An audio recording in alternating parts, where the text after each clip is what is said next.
Hello, how you doing, guys? I hope you're well.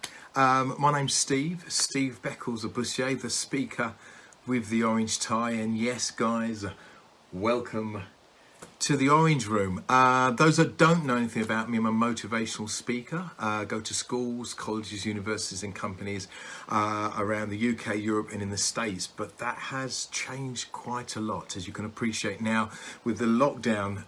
A lot of changes. So I've still been working doing kind of Zoom stuff, but of late I've started to kind of learn new skills. I'm actually training to become a cognitive behavioural therapist. And I'm really excited about it. I've been doing these now since March, so it's nearly a year since I've been doing these kind of motivational clips, really to help you, to help yourself. So really the whole idea is making it motivational, inspirational, but also giving you some tips and techniques. Now, as I said, I've shifted with what I do. I'm still doing the motivational speaking, but one of the things I'm so excited about is becoming a therapist. And cognitive behavioural therapy in particular is just amazing. It really is. And those that don't know anything about it, cognitive behavioural therapy is what they do. They focus on your thoughts, affecting your feelings, and therefore affecting your behaviour. And for me, I mean, I've been talking about that kind of thing, not knowing it's actually CBT. So what I've been doing, for many years, I'm actually now studying it, and obviously want to be qualified as a therapist, which I'm really excited about doing. So what's this all about? I just want to give you some tips and some ideas about listening. And one of the things I was looking at when I was, because I'm on my second assignment at the moment, which is really good stuff, and my tutor's supporting me, and it's really great. But we were looking at the situation of when you have a client. So we're looking at confidentiality, anonymity, all those kind of things. But one of the key things I pulled out from my assignment 2 was the skill of listening. And you would have seen by my strap line, name the amount of people that hear but don't listen. So what I want to do is talk a little bit about a few ideas around listening, etc., but then give you 3 tips really to help you to really connect with people. And I think if you think about it in business, in relationships, with your children, everything is about connecting and it's about listening. So my second assignment, I've just started it. I finished my first assignment, but on my second assignment now, and I'm pulling elements out to share with you. So take you on my journey is really what it's all about. So let's get going. So you'll see by my strap line, and I spoke about the importance of listening, etc. And one of the strap lines, the line that came up was positively connecting to those around you.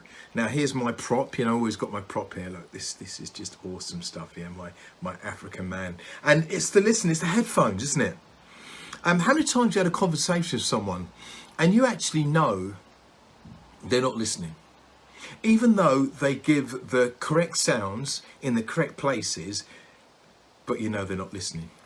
I realize when I qualify and become a therapist that listening with a client is going to be essential.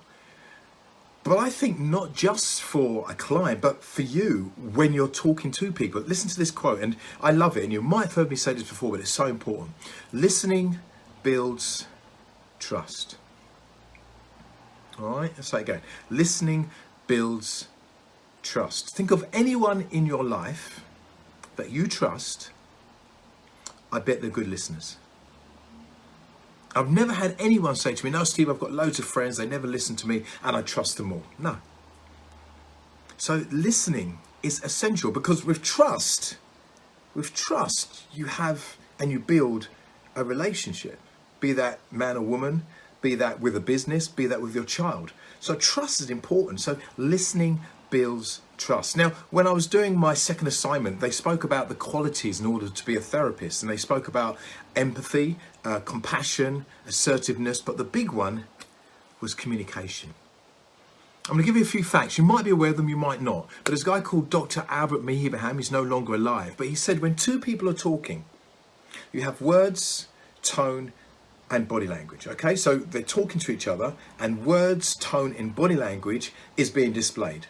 All right. First of all, we have the words. So that person is talking to the other person is listening and responding. Then you have your tonality, yeah, the way you vary what you say to the other person. There's your tonality. And then finally, you've got your body language, and that's obviously as you're facing that person.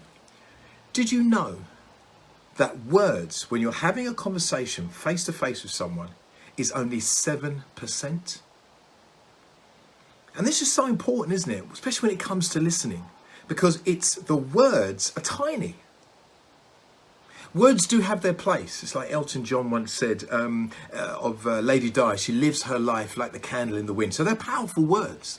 However, when you're having a conversation with someone, your words are literally 7%. The next one is tonality. You might have heard this before, but it's 38%. So did you notice the way I said it? I said 38%. That was my tonality. And I did it in a way, quite naturally, to engage you. So 38%, that's your tonality. And finally, is 55% is your body language. What I'm going to say to you now, and we're going to talk about how you can improve your listening skills, is that when you're speaking face to face, your body language will override everything. Imagine a truck, all right? And you've got some bricks. You put the bricks into the truck, okay? The truck is your body language. The bricks are your words. So can you see that your truck and the bricks are transported through your body language, through the truck? The truck is the main key. So whenever you are in conversation with people, you've got to bear in mind that 55% is huge. Let's now move on to 3 different styles of listening. Now that was on my Facebook kind of line. It was 3 different styles of listening, okay? Now, here's the first one. The first one is subjective. Subjective is when you're having a conversation with someone, they're sitting down, you're chatting away, you might be doing something else at the same time, but you are listening. It's subjective. It's an everyday form of communication. Subjective. Objective. Objective is possibly now. So what you're doing, you are listening attentively to my words and how I'm saying them, etc. But you might be doing something else. But you are listening, but the focus is on me. What's really important, guys, with all of the forms of techniques we have, it's looking at how we connect. Because the biggest one is active listening.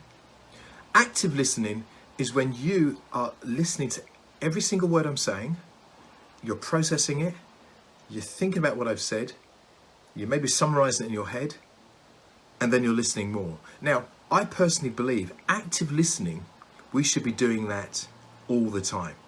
Now, I think you'll probably agree, people get quite worried if you were actively listening to everyone, every single thing if someone was saying. But can you imagine how much would be learned and less would be kind of lost due to people that aren't listening with that active mind, that mind that's saying, you know what, I'm listening to every word you're saying and I'm really aware of every word you're saying. So subjective, objective and adjective and active, are the 3 styles of listening. I want you to start thinking about how much are you actively listening. My daughter, you might have seen her on Facebook, love her to bits. She's 8, we do loads of cooking, we're doing some paper mache tomorrow. Don't know what that's all about, but we're going to have some fun with it. I will confess to you, being a father, and I'm sure parents out there have been there, where your child says something, and you go, yeah, oh, yeah. But you're perhaps subjectively listening, if that, because you're not really listening, you're just hearing them babbling away. What I've now started to do with my daughter is actively listen to her. And you know what? It's incredible. Why? Because they say things that often, if you listen carefully, you realise there's a reason for what they've done and why they're doing what they're doing. The listening, the active listening is so important. So guys, please bear those in mind because it can make a massive difference. Now, Carl Rogers is a guy I'm going to be talking a little bit about, and he talks about unconditional positive regards. Now, I'm going to give you and I'm going to use the 3 letters to look at how you can connect better with people. So I've given you 3 kind of listening ways of styles that we're listening. Hopefully we're going to be more active. But now it's you, Y-O-U. And these ways I believe can really, really help you. Now the first one is big. You without the buts. All right, so we've taken you, Y-O-U, and you without the buts. What am I talking about? Let me explain. How many times has someone spoken to you and you've listened to them and then you say, yeah, but the minute a person hears the word but, and I'm sure you'll agree on this, there's something in you that instantly kind of makes you think, do you know what? What's wrong? He's going to say something negative or she's going to say something negative. You think about it. How many times someone's listened to you and they say, yeah, I really understand what you're saying, Sarah, but, and the minute you hear the but, it's now negated everything you've said before. Because what but does, it gets rid of all the stuff that has been said before. Think about it. Think about a conversation you've had where you've made your point and they start talking and you're listening away going, oh, he's listening. And then all of a sudden he says, but. And then all of a sudden you start to think, well, all of the stuff I've said, you've now negated with the word but. So this is a technique. I've spoken about it before, but I thought it's so good to use, especially me becoming a therapist. I know I'll be using this, is to get rid of the word but. If someone says something that you don't agree with, do not go along with them and say, oh yeah, that's a great but because you're just going to, I think personally, pull away the carpet of their conversation because you're like, what's the point? Because that but has told me that you don't agree. You've said all of what you said, but you said but. By the way, don't say however, it's exactly the same. This is what I want you to say from now on. If someone says something and you're listening and you don't agree with what they're saying, you say, Sarah, I understand your point and I see which way you see it. Then you pause. Sarah, this is the way I see it. Can you see what I've done? The pause is where normally you'll put that button there, wouldn't you? Or you'll put the however, or you'll put something to negate everything that has been said already. Don't do it. I'm practicing it with my daughter because she will come up with the most outrageous ideas to cook certain things that just not edible. You shouldn't be cooking them. And I'll say, Abigail, that's a great idea. I can see why you want to put that cacti in the oven and try to cook it. Let's just pause for a minute. Do you know anyone that's eaten a cacti that's been cooked in the oven before? I did this the other week and she went, no, Daddy, no, that wasn't a good idea. There we go. Can you see? And it was obviously a bit of fun because I'm not going to put cacti in the oven. I don't care what she says. But can you see in a business meeting, I think more so in a relationship, where the relationship is getting quite taut and possibly there's conflict going on. If you notice, I've not even mentioned the lockdown. I've just mentioned it there. But have you noticed? Not mentioning it. But there are stresses, I'm sure, that are occurring. And all it takes is someone to say, yeah, John, I really understand what you're saying. I know I shouldn't, but what? And then everything that's said after that, you're like, do you know what? I'm not even listening to you because you know what? You said but. So in other words, you're negating what I've said. Now, I want you to think carefully about this because this is very subconscious. You saying but or however just comes off the tongue so quickly. I mean, it comes off my tongue really, and I make such an effort to put that pause in. But practice putting that pause in. So someone says something you don't agree with, pause. Then you say, yeah, I can understand why you look at that. Now, you might not understand why they look at that, but do you know what? That's actually quite irrelevant because it's what they see. And this is really important. That's what they see. So what you're doing, you're just saying, you know what? I understand how you see it because they do. Then the pause, and then you say what you believe. I think when you're working with people, clients, etc., that's so important is to get a link, get a connection, get a feeling that that person is with you rather than against you. And I think conversation and words can be so powerful. So there's the first one, there's the you. The next one is override any distraction. Now this is very simple, but often we don't do it. When someone is telling you something and the TV's on, but you're still listening to the person that's speaking. This is what I recommend, and I've started doing this quite a lot as well. Turn the TV off. I turn TVs off anyway. I don't know if you know about myself, but I'm not into the whole media thing. But if that person's talking, especially if they're telling you something, it's important to you, so you need to know this info. Turn it off. What will happen to the person you're talking to subconsciously? Think, oh, he's listening to me. And what happens, it gives it that higher authority, that higher importance in that person's mind. Why? Because you've got to turn the TV off. A lot of these things are very subconscious, where you will still listen to someone, the TV be on, you'll be going, yeah. And you won't be focused. Do you remember? Listening builds trust. That person probably won't even say anything. They'll sit there and they'll see you drifting, watching the TV on the odd occasion as that person's speaking. And then what might happen with that conversation with that person, it will wane. Or they won't tell you everything. And you'll never know. Because all of a sudden they say, yeah, and that's it. But really they wanted to say more, but they're not going to. Listening builds trust. I don't trust you because you're not listening to me. You're hearing me, but you're not listening to me.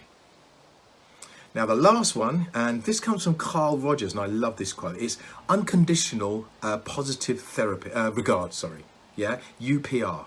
Brilliant. Let me explain how it works. Carl Rogers was born, I think, 1902, and I think he died in 1970 or something. But he was an amazing guy. He was called a humanist, all right? And his belief, this is just brilliant, his belief that everyone can reach their goal. Everyone can reach their target. Everyone can achieve what they want to achieve. And he got his ideas from a guy called Abraham Maslow. I don't know if you're familiar with the Maslow triangle. Basically, to cut a long story short, that reaching the peak is self-actualization. That's the point where you are complete, where you have a complete belief in yourself and you've achieved what you want in yourself. That's self-actualization. Now, what he is saying, and this is very much, I think, a counselling client thing, is that he believes that any form of judgment, any form of words, anything that's said that you don't agree with, you don't disagree with. So it's unconditional, positive regard. So in other words, you do not judge that person. What relationship have you got with that? If anyone got any 7-year-olds, 8-year-olds, 9-year-olds, 10-year-olds, you'll know that situation, yeah? Abigail could mess up big time, drop something on the floor. However, I'll make every effort not to lose it, not to be angry, but just to accept she's an 8-year-old. And let's just move on from it. Don't worry, darling, let's move on. Do you see? Now, the biggest shift is being able to do that with adults. Because I'm sure you will say, as adults, you should know better. If you're holding views that are racist, are feminist, are sexist, or you know, anything that is abhorrent in your mind, you do step out of your zone and you have a word with them. You say, I disagree with what you're saying. That I understand.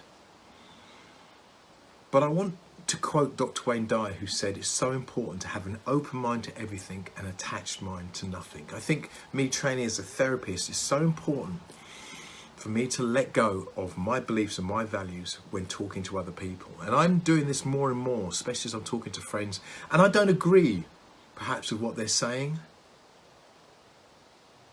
Suspending your disbelief is so important. In other words, just stick with what you believe. However, don't stop them from believing in what they want to say. So guys, let's have a quick summarization or summary on those three things. The why, very important.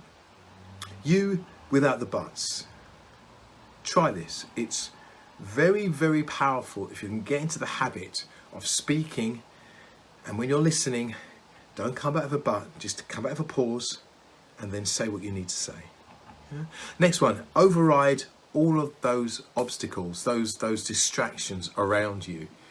Make your communication, your listening skills so on point that really people are like, oh, this guy's really focused on me. So important. And the last one is you.